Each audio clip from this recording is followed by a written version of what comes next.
I had to scrub through a lot of my old footage, but it turns out you can actually beat the entire game without touching water. If you don't believe me, well, do it yourself, you coward. So now we're here, beating Super Mario Galaxy without touching water. We start our journey by losing to a single Kamek, then catch some rabbits and soon encounter the first water of the run, before collecting our first out of 6 grand stars. They also count for 1 regular star, which we need 60 of. The next level hits like a boulder and we land in mud.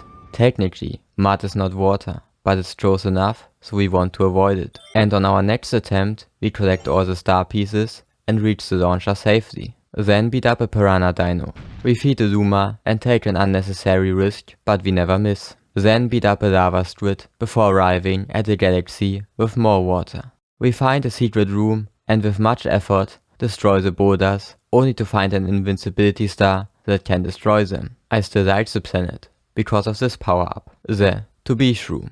Why is it great? You can fly, but more importantly, you lose it when you touch water, so I don't need to look extra closely to see if we touched any. There are also other ways to lose it, but I still love it. And after some careful water avoiding, we fly to the Queen Bee. Gotta be honest, she makes me a bit uncomfortable, but our efforts are rewarded with a star launcher, which we use to reach Captain Toad, who gives us a star. Then we meet the famous skill board and use the backflip to avoid wall jumping between there, because it's too scary. Then spend more time on a skip than it would have taken to just go the normal route, and ground pound a child and adult metal bug for another star. Enraged and thirsty for revenge, the bugs have invaded the bees, so we must exterminate them. Eventually we reach the big boss and fight in an arena with lots of water, but we camp in the safe zone and stomp him. Then feed another Luma for our next star, and after that fly to a water racing track. There's a railing, so I still had hope, but we can't access it because the big penguin forces us onto a fish. Technically, we're not touching water, but there's no way I'm going through the footage frame by frame to make sure not a single drop reached us. Instead, we collect 1 more star and blow up a robot to unlock a new galaxy access point. I don't want to go, because it's called Fountain, but we have no choice. Luckily we only need an easy jump to flow to the level select screen. We continue collecting more stars, get revenge on a Kamek, and get scammed by a Luma, then feed him anyway, and almost die getting the star we paid for. After that, we get challenged to a speedrun, and what can I say? I'm somewhat of a speedrunner myself. We beat the Galaxy Speed Challenge and do another one, then race against Space Mario, and as you expect, it's not even close. We throw Toad into space, but get hit by instant karma. Then, on our next attempt, we sling the Toad to safety and pop the balls of a big spider. Then reach the worst planet so far, the motion control planet. Why is it bad? Because I'm too stupid for motion controls and calibrate it up as neutral instead of down. So we're going full speed all the time. Obviously, I still got it quickly, so quickly in fact, that it's not even worth showing any face. We gather more stars, feed a Luma, and do it again, then collect more stars. Do a budget skip, then see a broken spot, and ground pound it, but it was a trap.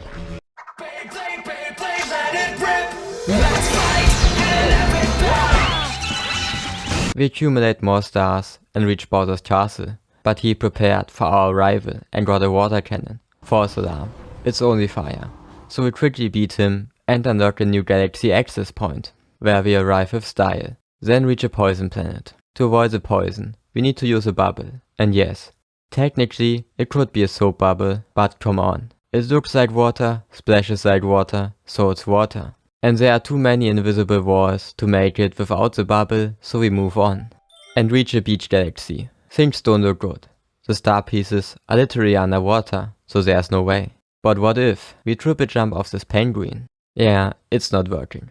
But in a rare case of luck, banging my head against the wall actually accomplished something. We can jump onto this palm and then triple jump off it to reach the hilltop. After that, we hit a switch that gives us a bridge, but someone with my skills doesn't use bridges often.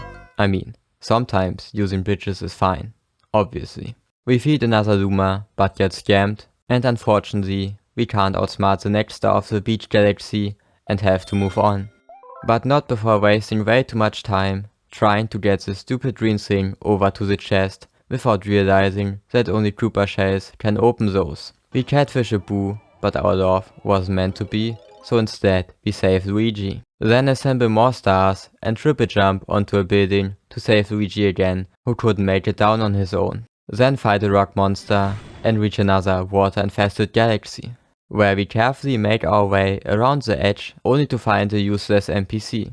And I really wanted to get up that tower, but we just can't make it far enough, so we take our anger out on a child, unlock a new galaxy and beat the stone boss again, but without getting hit. We attempt to catch a rabbit who almost tricks us into water, but saves the rabbits from a big mole man anyway, and do it again, without getting hit, after a few attempts. Then we make our way to the ice galaxy of Baron, and I have mixed feelings about this one.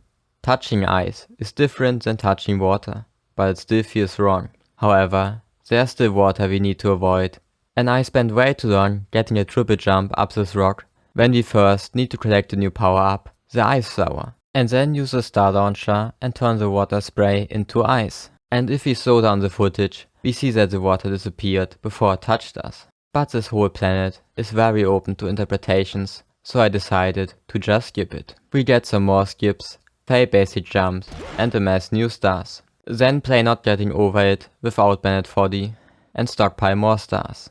Then forget how to see and run into water, so we have to repeat the level. We run up more stars, beat up Bowser again to unlock a new galaxy, and get a letter demanding ransom money for Luigi, which we ignore. Then go to another beach planet that we have to skip, and after that we fly to another lovely bee planet where we collect blue star pieces. Then attempt to catch another rabbit, but fail when we run over metal with water beneath. The water makes the hunt harder, but we successfully corner the rabbit on our next attempt. But when we make our way to the next star, we get forced into water. And when I thought things couldn't get worse, I discovered this abomination of a power down. The controls for this thing are so awful, just seeing it doesn't do it justice. We proceed to lose 5 health to this monster of an enemy that just doesn't stop shooting and also can't be killed. Then somehow barely avoid it and reach this big Bowser toy, which we meticulously dismantle, only to get stopped by one of those laser shooting super machines. And it almost happened again, but we barely escape and finish the level. We feed another Luma, store up more stars, feed another Luma, and get scammed again. Then decide to free Luigi, who has a crush on Rosalina. Unfortunately, he doesn't know we're already in her bedroom. We reach another impossible looking beach galaxy, but with a triple jump into a wall jump, make it up another hill. Then we jump and spin, then long jump and fall, do it all over and fall again. But then we finally make it, and after jumping over some yellow blocks, we reach a pipe. And what do we get for our efforts? A few 1-ups and star bits. We hoard more stars, feed another Luma, save more stars, and get the opportunity to unlock flying. But we would need to touch bubbles, so we are forced to resist the temptation. Instead we attempt to triple jump to a star, but don't make it. So we try to use bullet bills, but they aren't cooperating. Why are we even doing this in the first place? To progress, we need to smash this jar dome, which floods the place, resulting in us touching water. However, what if we jumped off this dome as it got smashed? This approach wasn't really working, but we found a more promising way. By jumping at the right time, the bullet bill curves over us, hitting the dome. I could swear the last one hit, but we bait another one anyway and get hit. Then the water starts flowing in, submerging us, and yes, technically we get placed into safety, but I won't count it. So we do it again, and carefully attempt to trigger the cutscene while being in safety, and succeed. Then use a platform to continue, and almost fall, but make it back. Then almost fall again, stomp that annoying budget Bowser, and get hit. Stomp another one, but then finally reach the star. After that, I do the same thing over and over, expecting different results, and accumulate more stars, before again reaching the most challenging obstacle in the game. We still can't stop, and don't have enough speed to make the second jump, but then discover a new strat. By jumping quickly, we can preserve momentum, carrying us over the gap, and quickly beat the level. Well, that was a lie, but I'm just throwing for content, that's all. After that, we get interrupted by a no-hit challenge, and we can't progress this galaxy until we beat it. I really didn't wanna do it, so we try feeding another Luma, but he's above our paid rate, so we go back, to fail, a lot. Even worse, the controller is on low battery and I don't know where the charger is. Then finally, we somehow beat the level and only 1 star is left to reach Bowser. And what better way to finish than by ending things the way we started them. We beat the Fire Piranha Dino, then make our way to Bowser to succeed or fail if the controller dies first. We beat 1 phase, then 2, and with 1 final spin attack, we successfully avoided touching water in Super Mario Galaxy. Thanks for watching.